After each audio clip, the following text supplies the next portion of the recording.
या महापुरुषांनी भारतासाठी बलिदान दिलं.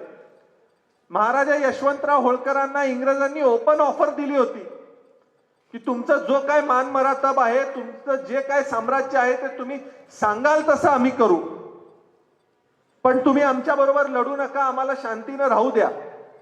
फ्रान्समध्ये नेपोलियन लढत होता आणि इथं यशवंतराव महाराज लढत होते.